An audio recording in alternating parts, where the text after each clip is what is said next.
Hi everybody, welcome to Yagya VM. So we'll continue our discussion from where we left. तो हमने last class में Antarctica के बारे में डिस्कस किया था। अंटार्कटिका के पॉलिटिकल मैपिंग, फिजिकल मैपिंग के बारे में डिस्कस किया था। लार्जेस्ट लेक कौन सा है, लार्जेस्ट माउंटेन कौन सा है, वहाँ पे हाईएस्ट एक्टिव वोल्केनो कौन सी है, लार्जेस्ट रिवर कौन सी है, ये सारी चीज़ें हमने डिस्कस की थी। लार्जेस्ट ग्लेशियर कौन सी है, ऑल ऑफ दीज। और अंटार्कटिका में ऐसा कौन सा एरिया है जो कि एक्सपैंड कर रहा है, ठीक है। जब दुनिया भर का ग्लेशियर्स कम हो रही है तो यहाँ की जो सी आइस शेल्फ है ये एक्सपैंड कर रही है। ओके, तो इन सारी चीज़ों के बारे में हमने डिस्कस किया था। अगर आपने ये नहीं देखा तो प्रीवियस वीडियोज़ को आप देख सकते हैं। ओके, अब देखिए नेक्स्ट न्यूज़ देखते हैं। So next news is regarding ANSHIA. Okay, what is this ANSHIA?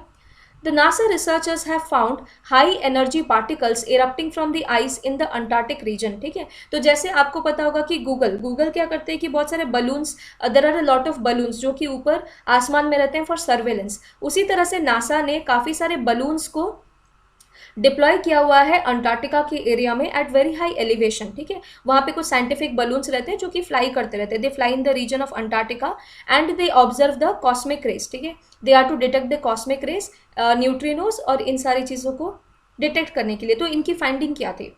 Basically जो नासा रिसर्चर्स हैं, ठीक है, जो नासा रिसर्चर्स हैं इनका कहना है कि यहाँ पे हाई एनर्जी पार्टिकल मिला है from the ice of the Antarctica. They believe that this is a proof to a second parallel universe. एक और ऐसा यूनिवर्स चल जरूर रहा है। आंशिया क्या है? आंशिया is high energy cosmic neutrino that detects the radio pulses, ठीक है, that are being emitted by the Antarctica ice sheet. तो यहाँ पे एक इफेक्ट है जिसका जिसे कहते हैं अस्कारियन इफेक्ट। ओके, इसे कहते हैं अस्कारियन इफेक्ट। और इसकी खोज किसके द्वारा हुई है? By the scientific balloons flying in the region of Antarctica. It is the first NASA observatory of neutrinos. The researchers have special interest for neutrinos as they are the only particle that reach the earth unattenuated. ठीक है, ये अनएटेन्यूएटेड होते हैं, मतलब कि इनका जो energy है ये खत्म नहीं हो जाता, इनकी एनर्जी सेम अमाउंट में ही रहती है। ठीक है, ये कहीं गायब नहीं हो जाती। ठीक है, ये फिर से आपको मिल जाती है। Now what is this Ascarian effect? What is this Ascarian effect? इसे देखते हैं। तो बेसिकली ये एक फेनोमेना है जब कोई भी particle if it is travelling at a velocity that is faster than the velocity of the light in a dense electric medium. यहाँ पे डेंस इलेक्ट्रिक मीडियम कौन सी है? यहाँ पे आइस है, द डेंस इलेक्ट्रिक मीडियम। ठीक है, and it produces the shower of the secondary charge particles. जब कोई ऐसी पार्टिकल बहुत ही डेंस इलेक्ट्रिक मीडियम में ट्रैवल करे with a velocity faster than that of the light, तो वहां से वो दूसरे चार्ज पार्टिकल्स को एमिट करती है। Okay, it produces a shower of secondary charge particles. The denser electric medium यहाँ पे आइस हो सकती है, सॉल्ट हो सकती है for the lunar regolith. Okay, ठीक है। Anshia's detection. The Anshia has so far made 4 major cosmic ray detections. The cosmic ray that are formed in the sky are reflected off the ice. However, two of these detections have proves that they can be generated from the ice below। ठीक है, तो ये सारी चीज़ें किसका किसका evidence है कि there is also a parallel universe beyond. ठीक है, तो इन सारी चीज़ों पे हमें और रिसर्च करना बाकी है। Now next is the ATS. ठीक है, what is this ATS? ATS stands for Antarctica Treaty System. Okay, ATS stands for Antarctica Treaty System. Antarctica treaty system. Basically in the year 1961 कुल 13 या 14 कंट्रीज ने, सम 13 to 14 countries, small group of countries came together और उन्होंने एक agreement बनाई थी कि Antarctica में हम लोग किस तरह से सारे रूल्स एंड रेगुलेशन को मेंटेन करेंगे। ठीक है, सो अंटार्कटिका में पहली बात कि यहाँ पे किसी तरह का रेडियो एक्टिव डिस्चार्ज नहीं किया जाएगा। No radioactive discharge can be done over here, no nuclear testing can be done over here. ठीक है, मतलब यहाँ पे कोई नहीं रहता तो इसका मतलब नहीं कि वहाँ पे जाकर के आप न्यूक्लियर टेस्टिंग कर दो, so that is not allowed.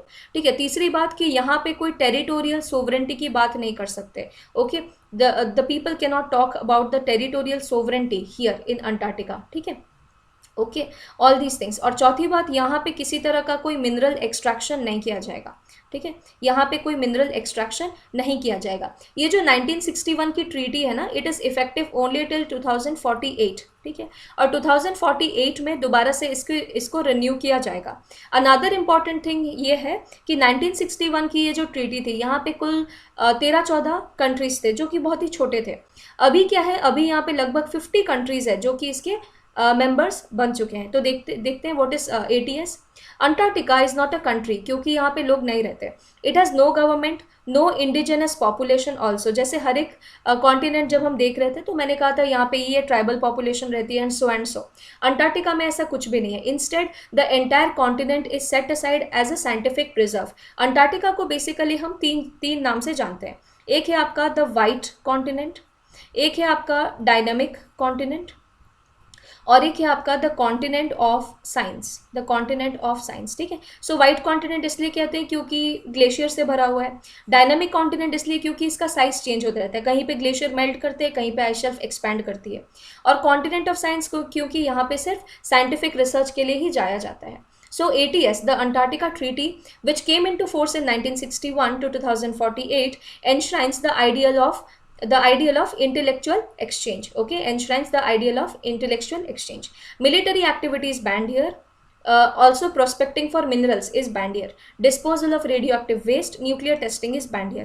No territorial sovereignty on Antarctica. ये सारी चीज़ें मैं आपको अभी अभी बता चुकी हूँ। यहाँ पे लगभग 50 स्टेट्स हैं जिसमें कि सारे मेजर पावर भी इन्वॉल्व है, जैसे कि रशिया, चाइना, यूएसए। इन लोगों ने इसको रेटिफाई भी किया है और साइन भी किया है। ठीक है, अंडरस्टैंडिंग। ओके, सम प्रेडिक्शंस बेसिकली इसमें लाइक एक जो चीज़ है, ठीक है, कि हम फिर भी देखेंगे कि अंटार्कटिका का जो एरिया है ना, इसमें कुछ कुछ प्रोविंसेस को कुछ कंट्रीज जो है क्लेम करते हैं। जैसे फॉर एग्जांपल आप यहाँ पे देख सकते हैं, यहाँ पे कुछ एरिया नॉर्वे क्लेम कर रहा है, यहाँ पे कुछ एरिया ऑस्ट्रेलिया क्लेम कर रहा है, यहाँ पे कुछ फ्रेंच का भी क्लेम है। ओके, यहाँ पे कुछ ऑस्ट्रेलिया अगेन क्लेम कर रहा है, यहाँ पे न्यूजीलैंड का क्लेम है। ठीक है, इस एरिया में ये अनक्लेम्ड एरिया है। उसी तरह से देखिए अर्जेंटीना, ब्रिटिश, चिली, ये सारे कंट्रीज यहाँ पे क्लेम कर रहे हैं। So what is this thing, सबको अंटार्कटिका क्यों चाहिए? बिकॉज अंटार्कटिका में तो वैसी कोई चीज़ें है भी नहीं, राइट? बिकॉज इन अंटार्कटिका ऐसी कोई यहाँ पे मिनरल रिसोर्सेज है भी नहीं, तो अंटार्कटिका के लिए इतनी भागादौड़ी क्यों है? बेसिकली अंटार्कटिका में पाया गया है कि यहाँ पे जो नेचुरल गैस का रिजर्व्स है, ठीक है, जो नेचुरल गैस का रिजर्व्स है वो इतना ज़्यादा है जितना कुवैत, सऊदी अरब मतलब अरेबिक कंट्रीज में भी नहीं है। ठीक है, उतना ज़्यादा ऑयल और उतना ज़्यादा नेचुरल गैस का रिजर्व्स अंटार्कटिका में पाया गया है। तो ऑब्वियसली जब 2048 में ये रिन्यूअल का टाइम आएगा तो अगेन यहाँ पे सोचने वाली बात होगी कि किस कंट्री को कितना दिया जाए, क्योंकि कंट्रीज यहाँ पे क्लेम कर रहे हैं कि अभी से हमारे नाम पे ये ज़मीन कर दो। ठीक है, तो आगे कभी अगर मिनरल एक्सप्लॉयटेशन की जाती है यहाँ से तो हम अपने कंट्री का खुद से कर पाएँ। So some predictions suggest कि the amount of oil in Antarctica could be 200 billion barrels, जो कि अबू धाबी और कुवैत, ओके, अरब कंट्री से भी बहुत ज़्यादा है। ओके, आई होप सबको अंटार्कटिका के बारे में समझ में आया होगा। If you like this session, subscribe to the channel, share the videos with your friends, ताकि नॉलेज बराबर सबके पास स्प्रेड होती रहे। So thank you very much for watching, have a great day. Friends, my name is Yagyasani Patra. I teach on Unacademy Live. This is my referral code YAGYALIVE, YAGYALIVE. If you use my referral code, then you will get another 10% discount on your Unacademy Plus subscription. For Civil Services 2021, Odisha Foundation course has been launched. So Nirman Foundation course, जहाँ की 25th में start है जाइए।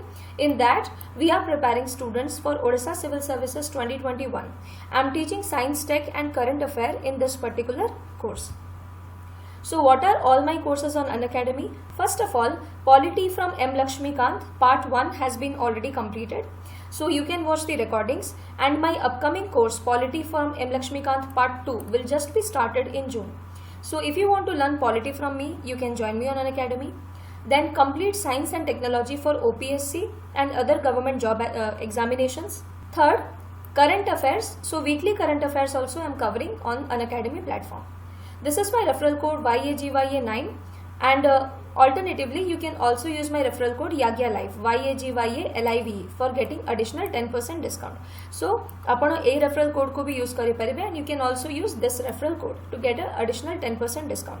These are my courses, so if you want to learn from me, you can join me on Unacademy Plus platform. The payment pattern is for 6 months it is 5,600, for 12 months it is 7,000 rupees, for 24 months it is 8,400 rupees. So you will get training not only for one exam but for many, okay, under this single platform of Unacademy. In this fee structure, you will get additional 10% if you use my referral code YAGYA9, YAGYA9, or if you use my referral code YAGYALIVE, YAGYALIVE, okay, to get additional 10% discount. Apart from that, there is no cost EMI option available for 6 months, 12 months and 24 months on your subscription. Finally, optimism is the faith that leads to achievement. Thank you so much for watching. Have a nice day and let's crack it.